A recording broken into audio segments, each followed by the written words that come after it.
Hello everyone, কি অবস্থা সবার? আজকে আমি খুবই গুরুত্বপূর্ণ বিষয় নিয়ে কথা বলবো। এটা হচ্ছে বাইরে পড়াশোনা করতে আসার সময় আপনি যখন আপনার ব্যাগ প্যাক করবেন, সুইটকেস গুছাবেন, তখন কি কি জিনিসসমূহ খুবই দরকারি আর কি কি জিনিসসমূহ আপনার নেওয়া উচিত। বাইরে স্টাডিতে যেতে গেলে অনেকগুলা জিনিস মাথায় আসে, বাট সবগুলা কিন্তু আপনার নেওয়া চলবে না। ব্যাগের ওয়েট লিমিট আছে, আর সব কিছু একসাথে নিতে গেলে আপনার ব্যাগে জায়গাও হবে না, আর অনেক জিনিস দেখা যাবে অযথা নষ্ট হবে। তাই সঠিক প্ল্যান করাটা এখানে খুবই দরকারি। চলুন জেনে নিই কি কি জিনিস আমাদেরকে ব্যাগের মধ্যে নিতে হবে, ব্যাকপ্যাক করতে হবে, কোন জিনিসগুলা আমার অবশ্যই চেকলিস্টে থাকা উচিত। আমি এর জন্য একটা নোট করেছি, অনেক ভেবে রিসার্চ করে নোট করেছি। আমি নোট থেকে বলতেছি। প্রথমে নাম্বার ওয়ানে যেটা নিতে হবে এটা হচ্ছে আপনার পাসপোর্ট। সো আপনার পাসপোর্ট প্লাস ভিসা ডকুমেন্টগুলো আছে, যে ভিসা সংক্রান্ত যে ডকুমেন্টগুলো আছে এগুলো আপনাকে নিতে হবে। 2 নম্বরে যেটা নিতে হবে আপনার প্রেসক্রিপশন।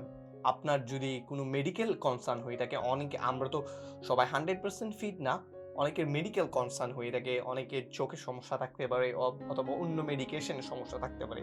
তো আপনার প্রেসক্রিপশন আর ওষুধ নেওয়াটা খুবই দরকারি। এটা অবশ্যই মাথায় রাখতে হবে, কারণ বাইরের দেশে এসে মাত্র না আপনি ট্রিটমেন্টটা এভাবে স্টার্ট করতে পারবেন না। তো পর্যাপ্ত ওষুধ নিয়ে আসতে হবে প্রেসক্রিপশনের সাথে। নাম্বার 3 যেটা ইম্পর্টেন্ট হচ্ছে, এটা হচ্ছে লোকাল কারেন্সি নিয়ে আসা। আপনি যে দেশে পড়াশোনা করতে আসবেন অবশ্যই লোকাল কারেন্সি নিয়ে আসতে হবে ওই দেশে। সাপোজ আপনি ইউকেতে আসছেন, আপনার পাউন্ড লাগবে। আপনি অস্ট্রেলিয়া গেলে অস্ট্রেলিয়ার কারেন্সি, ইউএসএ গেলে আপনাকে ইউএসডি। এভাবে আপনার যে দেশে যান পড়াশোনার জন্য, এটা চায়না গেলে, কোরিয়া গেলে, মালয়েশিয়া গেলে, যেখানে যান না কেন ওই দেশের কিছু লোকাল কারেন্সি আপনি ক্যাশ করে নেবেন। নাম্বার 4 এ আমার লিস্টে আছে travel size essential bag. Basically আপনি অনেক বিমানে ফ্লাই করছেন লাইফের মধ্যে, অথবা করেন নাই। যদি ফ্লাই করে থাকেন আপনি অবশ্যই বিষয়টা একটু হলেও জানেন, যদি না করে থাকেন তাহলে এখন জানাই চলে। আপনি ব্যাগের মধ্যে অনেকগুলা জিনিস আছে যেগুলা খুবই ইম্পর্টেন্ট, তো এগুলাকে সেফলি নিয়ে আসাও খুবই ইম্পর্টেন্ট। আপনি যদি সঠিক ব্যাগটা পিক না করেন তাহলে আপনার ব্যাগ ভাঙার সম্ভাবনা থাকলে আপনি ব্যাগটা হারাইতে পারেন, যেটা আমার লাইফে আমার সাথে হয়েছে। সো এটা ব্যাড এক্সপিরিয়েন্সের একটা ভিডিও আছে আমার, ওটা দেখে নেবেন। আর আরেকটা জিনিস হচ্ছে, আপনার যদি ব্যাগের সাইজ সঠিক না হয়, এয়ারপ্লেনের কিছু মাপ থাকে, ওই সঠিক না হলে অনেক প্লেনে ব্যাগগুলা নিতে চায় না। তো আপনি সঠিক সাইজের মাপটা জেনে তারপর লাগেজ বানাবেন। 2টা লাগেজ করতে পারবেন। আমার সাজেশন, কাঁধের ব্যাগটা না নিয়ে, কাঁধে যেটা আমরা স্কুল ব্যাগ নিয়ে আসি ওইটা না নিয়ে ছোট একটা ট্রলি নিয়ে ওইটা সাথে করে আপনি আপনার সাথে প্লেনে নিয়ে যাবেন। আর একটা বড় সুইটকেস, যেটা আপনার এয়ারলাইন্সের ওয়েবসাইটে গেলে পাবেন, ওই সাইজের সুইটকেস আপনি যেটা বুকিংয়ে দিয়ে দিবেন। আর তো 2টা সুইটকেস আপনি, একটা ট্রাভেল সাইজ আপনার সাথে যেটা নিবেন, কাঁধের ব্যাগটা না নিয়ে, স্কুল ব্যাগটা না নিয়ে, একটা বড় সাইজের। তো 5 নম্বরে যেটা আসতেছে power adapter and converters. So power adapter and converters মানে আপনার ফোনের চার্জার, ল্যাপটপের চার্জার, আইপ্যাডের চার্জার, তারপরে কনভার্টার কেন লাগবে। আমাদের দেশে 2 পিন থাকে জিনিসগুলা, সো বাইরের দেশে 3 পিন থাকে। তো আপনি ঝামেলায় পড়বেন। অনেক দেশের প্লাগের ক্যাটাগরিগুলো ডিফারেন্ট, তো এই জন্য আপনার অ্যাডাপ্টারগুলা, কনভার্টারগুলা নেওয়া উচিত। ছোট ছোট সস্তায় এরকম কনভার্ট পাওয়া যায়, এরকম কনভার্টারগুলা কিনে নিয়ে যাবেন, খুবই সহজ।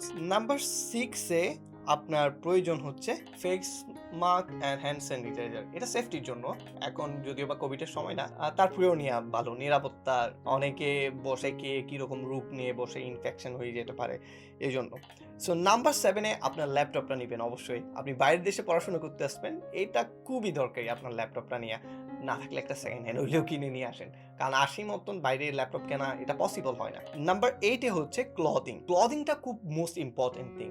তো ক্লদিং এর জন্য আপনি যে সমস্ত কাপড় চোপড় ইউনিভার্সিটিতে পরবেন ওই কাপড় নিবেন, আপনি বাইরে পরার কাপড় নিবেন, রাতে শোয়ার কাপড়গুলো প্ল্যান করে, টু মাচ না, অল্প অল্প করে সব থেকে নিবেন, কারণ ফ্যাশন সেন্স ম্যাচ হয় না, পরে গিয়ে আপনার ওই দেশে কিনতে হয়। ইনক্লুডিং সোয়েটারটা নিবেন অবশ্যই, আপনার সোয়েটারটা নিতে হবে অবশ্যই। তো সোয়েটার না নিলে হয় কি, যেখানে ঠান্ডা পড়ে ওইখানে ঝামেলা পড়ে যায়। আরেকটা রিকোয়ারমেন্ট হচ্ছে, আমি এখানে বলবো একটা ব্ল্যাক ড্রেস নেবেন। একটা প্যান্ট, একটা শার্ট আর একটা টি শার্ট হোক, ব্ল্যাক নেবেন। রিজন হচ্ছে অনেকগুলা কাজে আপনাকে ব্ল্যাক কাপড় ওরা বলে যে ব্ল্যাকটা পরে আসিও, বাইরের দেশে আমি দেখছি। তো ব্ল্যাক একটা কাপড়ের সেট থাকলে বেটার হয়। নাম্বার 9 এ যেটা আমার লিস্ট আছে এটা হচ্ছে towel plus bedsheet. And towel নিবেন প্লাস বেডশিট নিবেন। এখানে আরেকটা প্লাস হচ্ছে আমব্রেলা নিবেন, একটা ছাতা নিবেন। তো টাওয়েলটা আপনার লাগবে, যেটা টয়লেট টাওয়েল বড় থেকে নিবেন একটা, আর একটা বেডশিট নিবেন সুন্দর করে। আপনার একটা আমব্রেলা রাখবে, কারণ যদি ইউকে তে আসেন আমব্রেলা দরকারি, বৃষ্টি হয়। আপনার রেইনকোট হলেও চলবে, সমস্যা নাই। নাম্বার 10 এ হচ্ছে নেল কাটার। আপনি নখ কাটার জন্য নেল কাটার নিবেন অবশ্যই, এটা দরকারি। যদিও বা লেটলি বলতেছি, ব্যাংক ডিটেল, মানে এখানে শুধু ব্যাংক ডিটেল না, আপনার যত ডকুমেন্ট আছে অ্যাকচুয়ালি সবগুলো আপনি সাথে নিবেন। Essential email and contacts. তো আপনি একটা নোটবুক নেবেন যেটাতে আপনার সকল ইমেল লিখে নেবেন আর কন্ট্যাক্ট নাম্বারগুলো লিখে নেবেন, কারণ আপনি সিম চেঞ্জ করবেন, ফোন চেঞ্জ হইতে পারে, প্রবলেম করতে পারে। তো দরকারিগুলো এখানে নোট ডাউন করে নেবেন। কিচেনের সামগ্রী লাইক একটা প্লেট, একটা কাপ, একটা স্পুন, এগুলা নিবেন আপনি সবগুলা। শেভিং কিট, আপনি এখানে দেশে সবাই নিজেরা শেপ গুলা করে ফেলে, তো একটা ট্রিমার নিবে সুন্দর করে, যাতে আপনি শেপটা, আর যদি আপনি ক্লিন শেপ করেন তাহলে শেভিং রেজার টেজার গুলা নিবেন ঠিকভাবে, যাতে এসে আপনি এখানে এসে ওইগুলোর জন্য ঝামেলায় পড়তে না হয়, আপনি আরামসে করে ফেলতে পারেন শেভিং গুলা। সার্টিফিকেট, আপনার যত একাডেমিক সার্টিফিকেট আছে, ফটোকপিস আছে, সবগুলো আপনি গুছাই নেবেন। তো এই হচ্ছে আমার সিম্পল লিস্ট, আর আশা করি এটা অতিরিক্ত মালামাল হবে না আপনার। আর আরেকটা 17 বোনাস বলি, কিছু খাবার নেবেন, লাইক নুডলস নিতে পারেন। আমি আসার সময় নুডলস নিয়ে আসি, ম্যাগির অনেকগুলা, যেগুলো এসে কুক করে খেতে পেরেছি।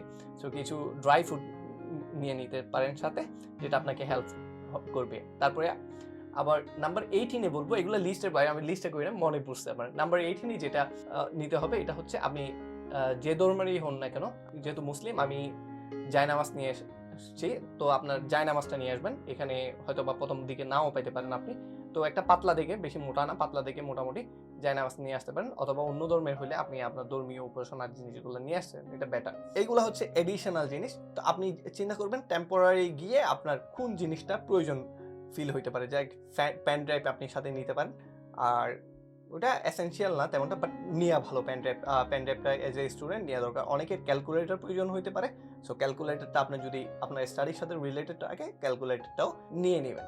সো সবগুলো চেকলিস্ট এখানে বলা শেষ।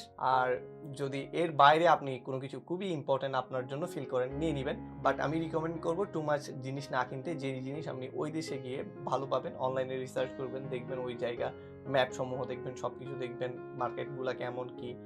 যদি আপনি ওইখানে গিয়ে কিনতে পারেন, তাহলে না নিয়ে কম জিনিস নিয়ে ট্রাভেল করা বেটার, এটা স্মুথ ট্রাভেলিং হবে। সো ধন্যবাদ, সাথে থাকবেন, সাবস্ক্রাইব করবেন। আল্লাহ হাফিজ।